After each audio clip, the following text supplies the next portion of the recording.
Alright, so we're ready to look at another topic. In this case, we're looking at relationships between two variables, which is another topic in statistics. So the one that we looked at previously, way back in the year, was just data distribution. So that's when we were looking at one variable and how that might have changed over different years or between different populations. So for example, the age of women when they first have a baby, for example. I think we did an example where we showed that in the 70s, it was very early, it was usually within your 20s, and now it's looking even later into your 30s and even your 40s as well. But now we're looking at relationships between two variables, so how two variables interact with each other.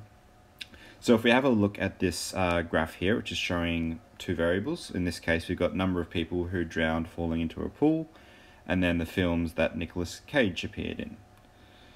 So we can kind of see that they're tracking it over years as well, and they kind of follow a very similar pattern. Now obviously these two things aren't related, but it kind of illustrates this point about when looking at relationships between two variables and whether one thing actually causes the other one, how they can look very similar, like this. Like, you know, if you didn't know what the variables were, you would say, well, they look pretty closely related. They seem to track each other, when the films in Nicolas Cage appeared rose, then the dumb people drowned in a pool rose as well.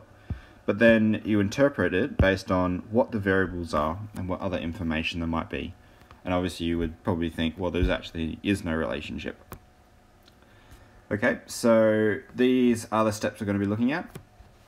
We're going to first define explanatory and response variables. And then we're going to look at the main way that we plot two variables together, which is a scatter plot.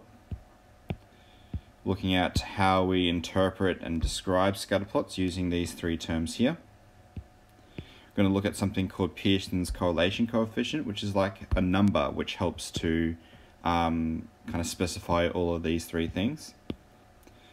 Then we're going to look at least squares regression lines. So we've looked at this. These are the same as lines of best fit. So these allow us to model the data and the relationship between two variables and use that to make predictions.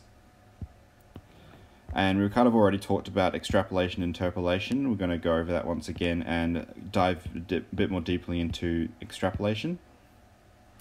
And then also kind of just revising what we did when we looked at graphs was interpreting the slope and intercepts of these regression lines and what they had to mean in the context of the variables. And then we're going to have a look at this idea of correlation and causation.